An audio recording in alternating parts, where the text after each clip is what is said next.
नमस्कार, मैं प्रभात।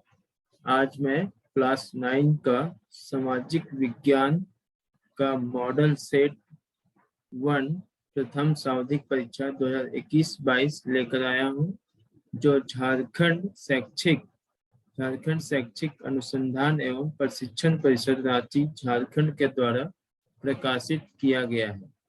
तो हम लोग यहाँ इसमें कुल 40 प्रश्न है और सभी प्रश्न का उत्तर अनिवार्य रूप से देना है। तो यहाँ पर हम लोग सबसे पहला क्वेश्चन देखते हैं। क्वेश्चन नंबर 1 है, ये 1815 ईस्वी में किस युद्ध में फ्रांस की हार हुई? 1815 ईस्वी में किस युद्ध में फ्रांस की हार हुई? तो इसका सही आंसर होगा वाटरलू। 1815 ईस्वी में वाटरलू युद्ध में फ्रांस की हार हुई। क्वेश्चन नंबर 2, क्रांति से पहले फ्रांसीसी समाज कितने वर्गों में विभक्त था? क्रांति से पहले फ्रांसीसी समाज कितने वर्गों में विभक्त था? तो क्रांति से पहले फ्रांसीसी समाज 3 वर्गों में विभक्त था। सही आंसर होगा 3 वर्गों में विभक्त था। क्वेश्चन नंबर 3, चर्च के विशेष कार्य को करने वाले व्यक्तियों के समूह को क्या कहा जाता है? चर्च के विशेष कार्य को करने वाले व्यक्तियों के समूह को पादरी वर्ग कहा जाता है। चर्च के विशेष कार्य को करने वाले व्यक्तियों के समूह को पादरी वर्ग कहा जाता है। चर्च के विशेष कार्य को करने वाले व्यक्तियों के समूह को पादरी वर्ग कहा जाता है। पादरी वर्ग कहा जाता है।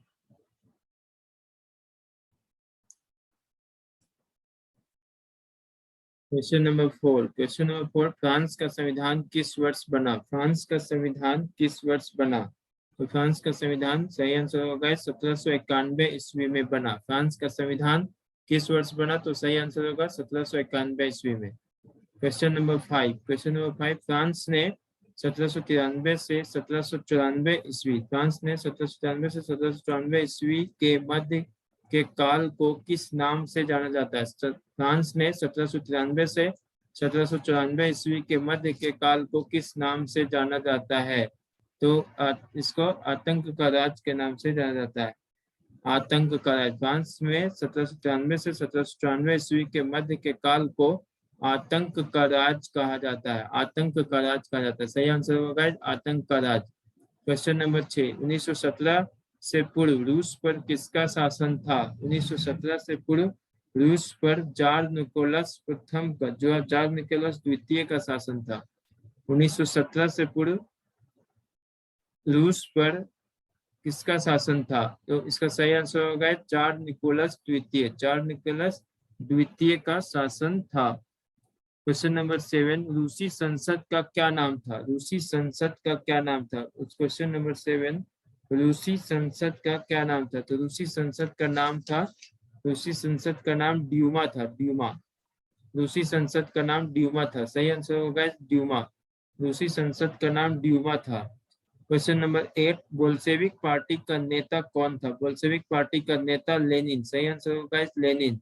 बोल्शेविक पार्टी का नेता लेनिन था। बस बोल्शेविक पार्टी का नेता लेनिन था।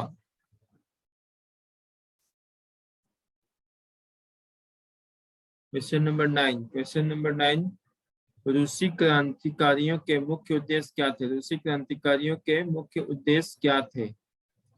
तो पहला, प्रथम विश्व युद्ध से रूस को हटाना। दूसरा, जमीन किसानों को देना। पहला, प्रथम विश्व युद्ध से रूस को हटाना। दूसरा, जमीन किसानों को देना। तीसरा, कारखानों पर मजदूरों का नियंत्रण। चौथा, गैर रूसी जातियों को समानता का दर्जा देना।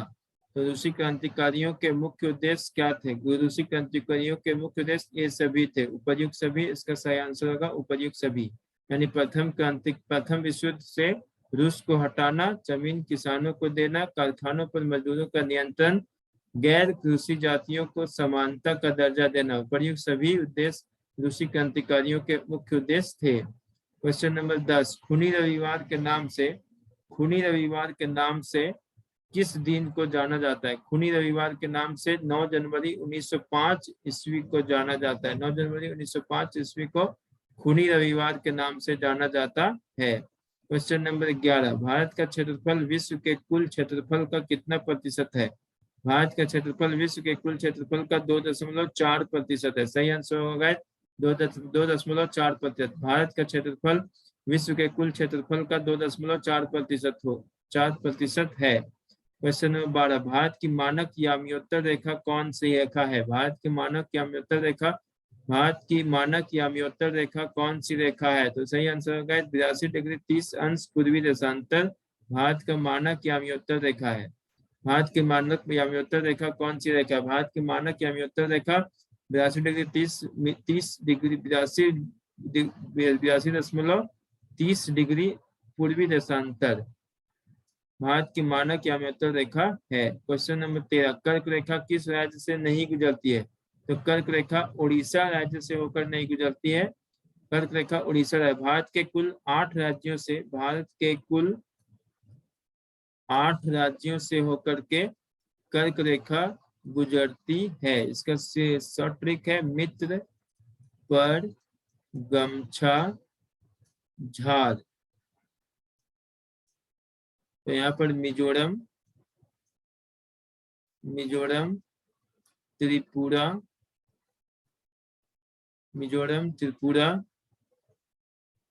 पश्चिम बंगाल,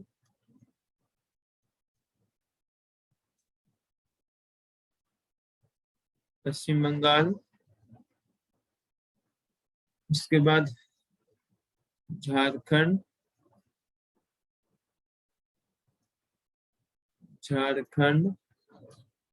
छत्तीसगढ़, मध्य प्रदेश,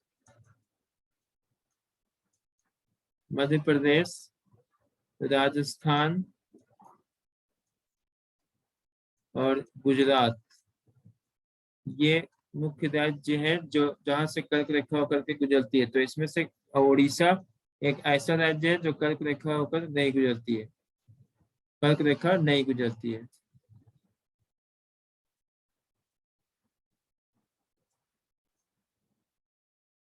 क्वेश्चन नंबर 14, विश्व का सबसे ऊंचा शिखर माउंट एवरेस्ट किस देश में स्थित है? विश्व का सबसे ऊंचा शिखर माउंट एवरेस्ट निम्नलिखित में से नेपाल में स्थित है। विश्व का सबसे ऊंचा शिखर माउंट एवरेस्ट निम्नलिखित में से नेपाल में स्थित है। क्वेश्चन नंबर 15, एक स्थलीय भाग जो 3 ओर से समुद्र से घिरा हो, एक स्थलीय भाग जो 3 ओर से समुद्र से घिरा हो और 3 ओर से समुद्र से घिरा हो, 3 ओर समुद्र से घिरा हो, 3 ओर समुद्र से और एक ओर स्थल से घिरा हो, उसे प्रायद्वीप कहा जाता है। एक स्थलीय भाग जो 3 ओर समुद्र से घिरा हो प्रायद्वीप कहलाता है।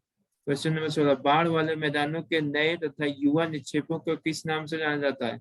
बाढ़ वाले मैदानों के नए तथा युवा निक्षेपों को किस नाम से जाना जाता है? बाढ़ वाले मैदानों के नए तथा युवा निक्षेपों को खादर के नाम से जाना जाता है। बाढ़ वाले मैदानों के नए तथा युवा निक्षेपों को खादर के नाम से जाना जाता है। क्वेश्चन नंबर 17, गोवा के दक्षिण में स्थित पश्चिम तटीय पट्टी को किस नाम से जाना जाता है? गोवा के दक्षिण में स्थित पश्चिम तटीय पट्टी को, गोवा के दक्षिण में स्थित पश्चिम तटीय पट्टी को कन्नड़ के नाम से जाना जाता है। कन्नड़ के नाम से। गोवा के दक्षिण में स्थित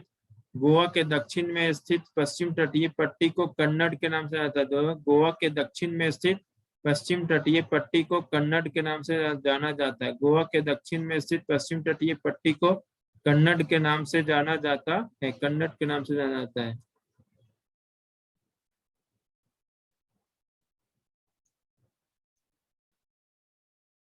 क्वेश्चन नंबर 18, किस द्वीप का निर्माण प्रवाल भित्ति से हुआ? किस द्वीप का निर्माण प्रवाल भित्ति से हुआ है? तो लक्षद्वीप का निर्माण प्रवाल भित्ति से हुआ है। लक्षद्वीप का निर्माण प्रवाल भित्ति से हुआ है। विश्व की सबसे बड़ी अपवाह ध्वनि किस नदी का है? विश्व की सबसे बड़ी अपवाह ध्वनि किस नदी का है? विश्व की सबसे बड़ी अपवाह ध्वनि अमेजन नदी का। विश्व की सबसे बड़ी अपवाह ध्वनि अमेजन नदी का है। क्वेश्चन नंबर 20, कौन सी नदी अरब सागर में गिरती है? कौन सी नदी अरब सागर में गिरती है? तो इसका सही आंसर होगा नर्मदा इसका सही आंसर होगा।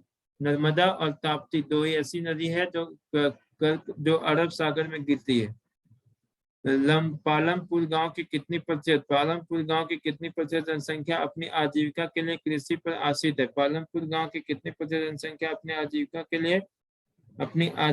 के लिए कृषि पर आश्रित है। तो पालमपुर गांव की 75% जनसंख्या अपनी आजीविका के लिए कृषि पर आश्रित है। क्वेश्चन नंबर 22, खरीफ फसल की अवधि क्या है? खरीफ फसल की अवधि क्या है? खरीफ फसल की अवधि जून से अक्टूबर। खरीफ फसल की अवधि जून से अक्टूबर मानी जाती है। खरीफ फसल की अवधि क्या? खरीफ फसल की अवधि जून से अक्टूबर तक मानी जाती है। Question number 22।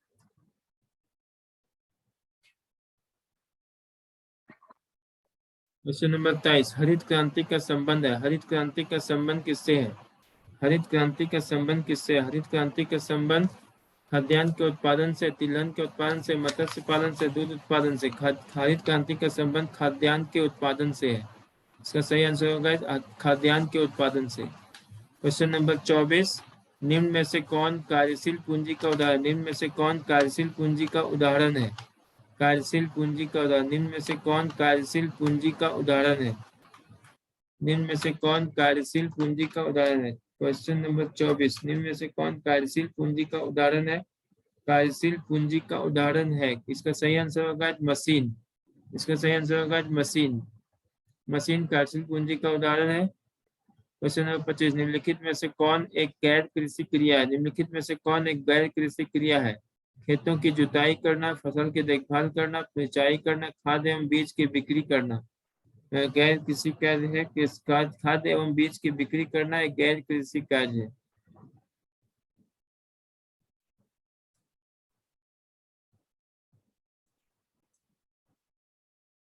Question number 26। Question number 26, नीचे दिए गए कथनों को ध्यान पूर्वक पढ़िए।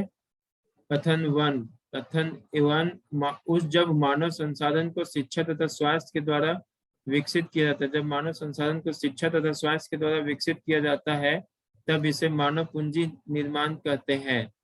जब मानव संसाधन को शिक्षा तथा स्वास्थ्य के द्वारा विकसित किया जाता है तब इसे मानव पूंजी निर्माण कहते हैं। कथन 2, मानव पूंजी में निवेश भौतिक पूंजी की भांति ही प्रतिफल प्रदान करता है। मानव पूंजी में निवेश भौतिक पूंजी की भांति ही प्रतिफल प्रदान करता है। इसका सही आंसर होगा कथन 1 और कथन 2 दोनों सही है। कथन 1 और कथन 2 दोनों सही है। क्वेश्चन नंबर 27, किस प्रकार की जनसंख्या अर्थव्यवस्था की परिसंपत्ति है? किस प्रकार की जनसंख्या अर्थव्यवस्था की परिसंपत्ति है? इसका सही आंसर होगा शिक्षित एवं स्वस्थ जनसंख्या अर्थव्यवस्था की परिसंपत्ति है। इस प्रकार की जनसंख्या अर्थव्यवस्था की परिसंपत्ति है। इसका सही आंसर होगा शिक्षित एवं स्वस्थ जनसंख्या। शिक्षित एवं स्वस्थ जनसंख्या अर्थव्यवस्था की परिसंपत्ति है। क्वेश्चन नंबर 28, नीचे दिए गए कथनों में से कौन सा कथन बेरोजगारी को सही तरीके से परिभाषित करता है? नीचे दिए गए कथनों में से कौन सा कथन बेरोजगारी को सही तरीके से परिभाषित करता है? जब प्रचलित मजदूरी की दर से कम मजदूरी पर लोग काम करते हैं। जब प्रचलित मजदूरी की दर पर काम करने के इच्छुक व्यक्ति को रोजगार नहीं मिलता। जब व्यक्ति को अपनी रुचि के मुताबिक काम नहीं मिलता। जब व्यक्ति को अपनी रुचि के मुताबिक काम नहीं मिलता और रुचि के मुताबिक काम नहीं मिलता। जब डिग्री धारक व्यक्ति को उसकी योग्यता के अनुसार अनुरूप कार्य एवं वेतन नहीं मिलता। जब प्रचलित मजदूरी की दर पर काम करने के इच्छुक व्यक्ति को रोजगार नहीं मिलता। इसका सही आंसर होगा जब प्रचलित दूरी।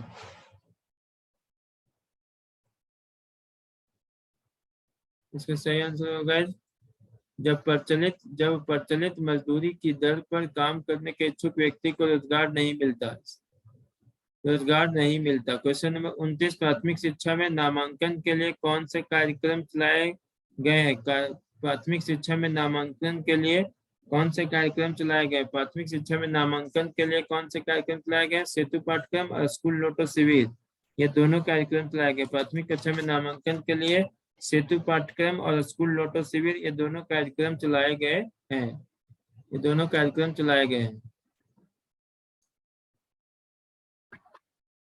क्वेश्चन नंबर 30, मौसमी बेरोजगारी से क्या तात्पर्य है? मौसमी बेरोजगारी से तात्पर्य जब उच्च डिग्री धारक को रोजगार नहीं मिलता है।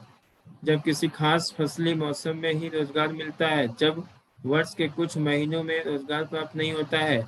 जब वैकल्पिक रोजगार उपलब्ध नहीं है। मौसमी बेरोजगारी से तात्पर्य इसका सही आंसर होगा ख, जब किसी खास फसली मौसम में ही रोजगार मिलता है। जब किसी खास फसली मौसम में रोजगार मिलता है। जब किसी खास फसली मौसम में ही रोजगार मिलता है। जब किसी खास फसली मौसम में ही रोजगार मिलता है। क्वेश्चन नंबर 31, लोकतंत्र का शाब्दिक अर्थ है। लोकतंत्र का शाब्दिक अर्थ क्या है? लोकतंत्र का शाब्दिक अर्थ लोगों का शासन। लोकतंत्र का शाब्दिक अर्थ क्या है? लोकतंत्र का शासन। लोकतंत्र का शाब्दिक अर्थ क्या है? लोगों का शासन। लोकतंत्र का शाब्दिक अर्थ है, तो इसका सही आंसर होगा लोगों का शासन। क्वेश्चन नंबर 32, इनमें से कौन लोकतंत्र की विशेषता नहीं है? वैसे इनमें से कौन लोकतंत्र की विशेषता नहीं है? स्वतंत्र एवं निष्पक्ष चुनावी मुकाबला, एक ही राजनीतिक दल का शासन, एक व्यक्ति एक वोट एक मोल, कानून का राज और अधिकारों का आदर। इनमें से कौन लोकतंत्र की विशेषता नहीं है? इसका सही आंसर होगा एक ही राजनीतिक दल का शासन। एक ही राजनीतिक दल का शासन इसका सही आंसर होगा। कौन कौन लोकतंत्र की विशेषता नहीं है? तो इसका सही आंसर होगा एक ही राजनीतिक दल का शासन। क्वेश्चन नंबर 33, इनमें से कौन सा कथन गलत है? इनमें से कौन सा कथन गलत है? लोकतंत्र शासन का एक ऐसा रूप है जिसमें शासकों का चुनाव लोग करते हैं। लोकतंत्र में अंतिम निर्णय लेने की शक्ति लोगों द्वारा चुने हुए प्रतिनिधियों के पास ही होना चाहिए। लोकतंत्र शासन का एक रूप है जिसमें वंशानुगत शासक द्वारा शासन चलाया जाता है। लोकतंत्र शब्द की उत्पत्ति डेमोक्रेसी से हुई है। इनमें से कौन सा कथन गलत है? इसका सही आंसर होगा ग। लोकतंत्र शासन का एक रूप है जिसमें वंशानुगत शासक द्वारा शासन चलाया जाता है, यही गलत है।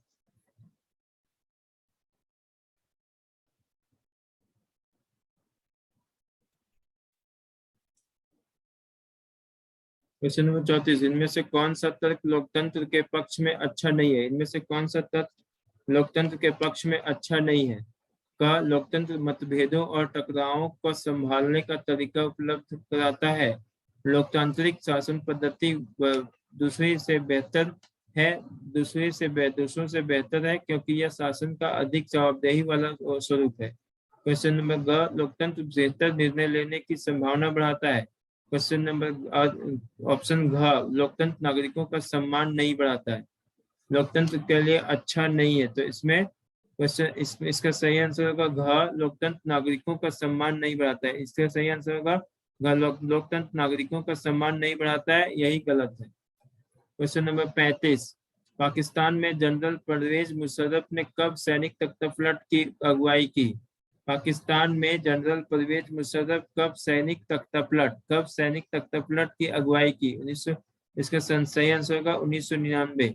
पाकिस्तान में जनरल परवेज मुशर्रफ ने कब सैनिक तख्तापलट की अगुवाई की? इसका सही आंसर होगा 1999 ईस्वी। क्वेश्चन नंबर 36, दक्षिण अफ्रीका कब स्वतंत्र हुआ? दक्षिण अफ्रीका कब स्वतंत्र हुआ? इसका सही आंसर होगा 1994 ईस्वी को दक्षिण अफ्रीका स्वतंत्र हुआ। 1994 ईस्वी को दक्षिण अफ्रीका स्वतंत्र हुआ।